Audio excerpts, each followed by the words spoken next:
Bonjour à tous, j'espère que vous allez bien. Aujourd'hui, on se retrouve pour une nouvelle vidéo où je vais vous donner une astuce pour provoquer des déclics, des prises de conscience et vous aider à débloquer certaines situations.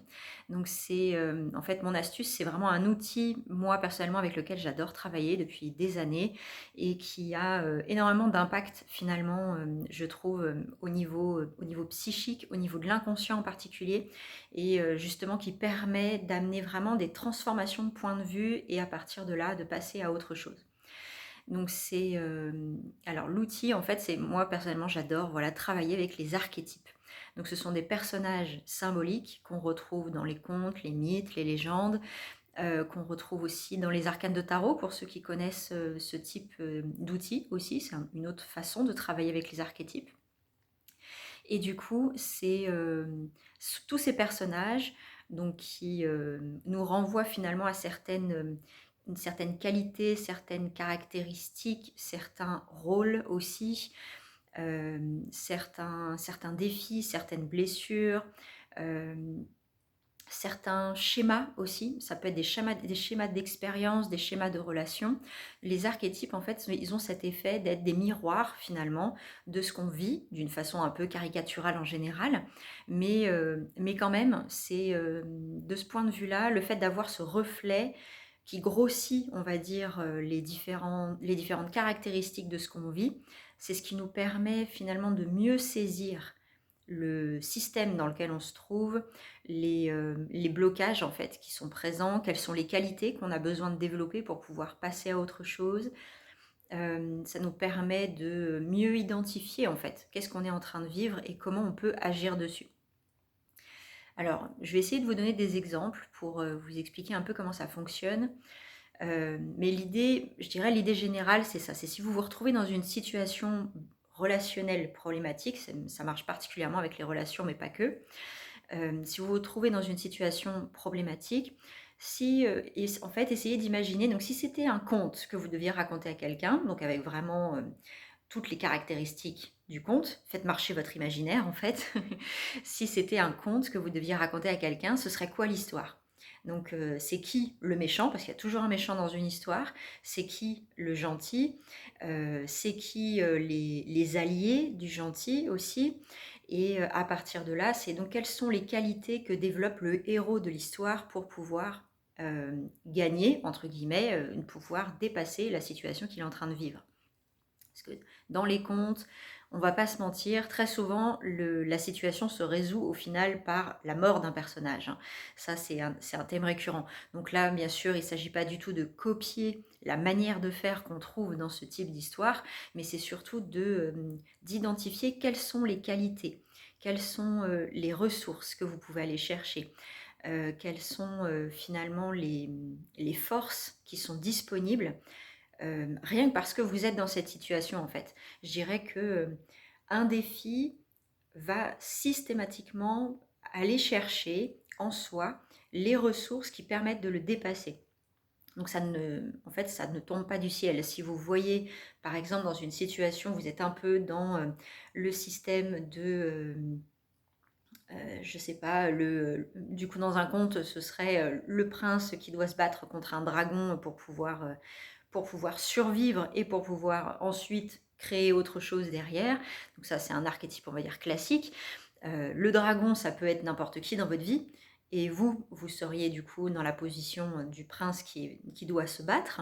Du coup, à partir de là, l'idée, c'est que le défi, c'est revendiquer son droit à exister, son droit de vivre, son droit d'avoir sa propre vision des choses, de vouloir créer un mouvement peut-être différent, de vouloir s'affranchir d'une autorité destructrice, une autorité toxique. Euh, vous pouvez l'interpréter de différentes manières, mais le principe c'est ça, c'est l'objectif, c'est de vivre en fait, hein. C'est de vivre en accord avec vous-même.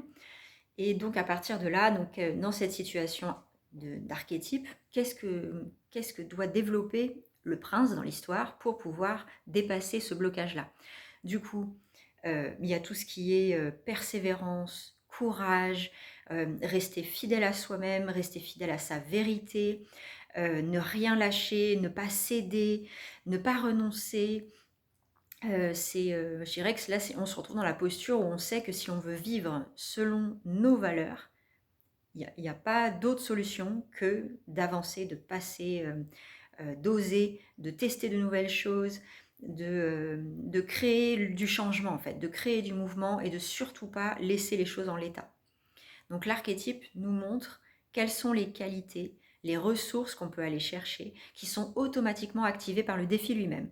Donc peu importe la situation dans laquelle vous vous trouvez, votre défi, si vous l'imaginez un petit peu comme ça, comme un scénario d'histoire, votre défi vous pousse forcément à développer des qualités comme ça. Et vous pouvez facilement, avec un archétype justement, vous pouvez facilement identifier quelles sont ces ressources en fait qui sont activées. Parce que finalement, de soi-même, on peut se sentir assez démuni, mais quand on travaille avec des personnages symboliques, eux justement nous renvoient en fait quelles sont les clés qu'on peut aller chercher, qui sont forcément disponibles, c'est juste qu'on ne l'avait pas vu. Quelles sont les clés qu'on peut aller chercher pour pouvoir justement dépasser cette situation-là. Et déjà rien que le fait d'observer les choses d'un point de vue symbolique, ça permet de voir donc les schémas dans lesquels on est, ça permet de voir en fait dans quel scénario on s'est retrouvé embarqué, et à partir de là de voir bon, en fait non, ça ne me convient pas du tout comme scénario d'histoire, donc pour le changer, j'ai besoin de développer les aptitudes que développe le héros dans l'histoire.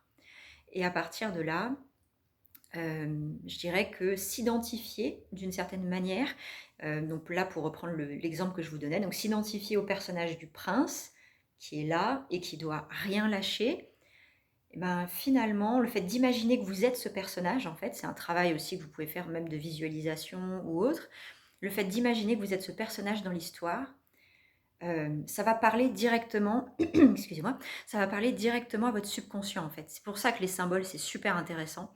Le langage symbolique, c'est le langage de votre inconscient.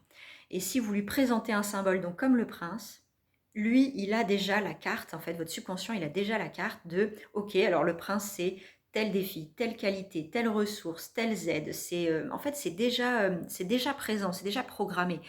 Du coup, si vous vous imaginez que vous êtes le prince dans votre histoire, votre conscient il va comprendre tout de suite, ok, très bien, du coup à partir de là, j'ai besoin de telle chose, j'ai besoin de ça, je vais chercher ça, et il débloque en fait, il débloque automatiquement les ressources disponibles pour vous permettre de passer à autre chose, parce que vous avez ouvert, on va dire, une perception de la situation qui lui parle dans le sens solution et pas dans le sens problème.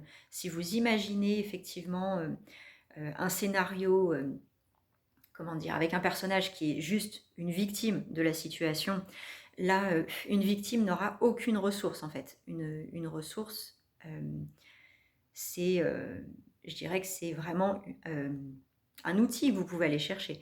Une victime n'a pas de ressources. C'est sa caractéristique première. Donc, je dirais que dans les contes, si on reprend cette image-là, souvent, les victimes dans les contes, ce sont les princesses qui se retrouvent endormies, qui se retrouvent empoisonnées, qui se retrouvent maudites. Il y a toutes sortes de cas de figure. Et du coup, souvent, dans ce monde-là, donc, il y a besoin d'un autre personnage, le prince en l'occurrence, qui vient la sauver. On va dire qu'à l'intérieur de vous, vous avez les deux.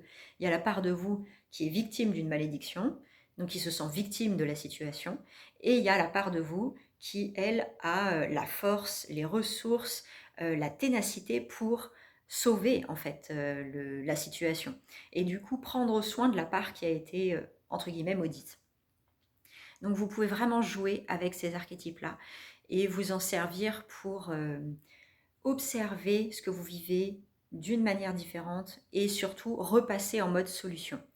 À chaque fois que vous vous voyez dans un truc de il n'y a pas de solution, essayez de trouver c'est quoi l'archétype, du coup dans votre situation, si vous imaginez que c'est un conte, c'est quoi l'archétype qui a les solutions dans ce type d'histoire. Et essayez de vous identifier à ce personnage-là. Parce que là, votre subconscient, il va basculer. Il va passer du mode « je suis victime » à « je suis celui qui crée la solution ». Et ça se fait, finalement, ça se fait tout seul. Parce que l'inconscient fonctionne très simplement avec les symboles. Il n'a pas besoin finalement de plus que ça. Juste qu'on lui dise c'est quoi le modèle de référence et ok, on suit. Pour lui, c'est aussi simple que ça finalement. C'est pour notre conscience, notre mental que c'est plus compliqué. Mais pour notre subconscient, ça peut être très fluide. Du coup, ouais, essayez de, justement, dans ce que vous vivez, donc je ne sais pas dans quelle situation problématique vous pouvez vous trouver, mais essayez d'imaginer, donc si c'était un conte, ce serait quel genre d'histoire? Vous seriez quel personnage dedans? Et vous seriez peut-être confronté à quel autre type de personnage? Et à partir de là, c'est qui le personnage dans votre conte qui peut créer une solution? Et du coup, quel personnage vous pouvez devenir dans cette histoire pour provoquer une solution? Et ça peut vraiment provoquer de gros changements, de grosses transformations. Ça vous fait changer de fréquence, changer de posture et vous pouvez vraiment amorcer un changement qui aura de l'impact en fait.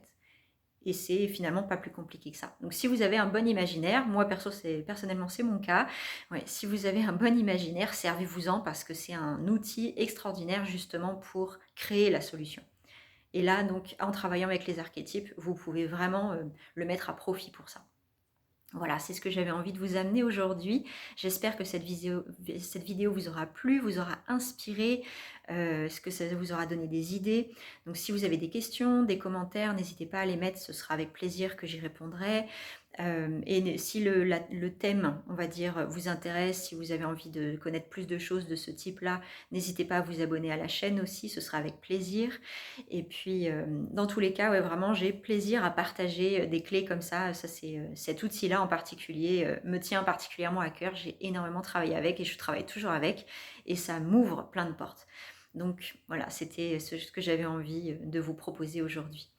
Donc en attendant la prochaine vidéo, je vous souhaite vraiment une très bonne journée, prenez bien soin de vous et je vous dis à la prochaine pour la suite.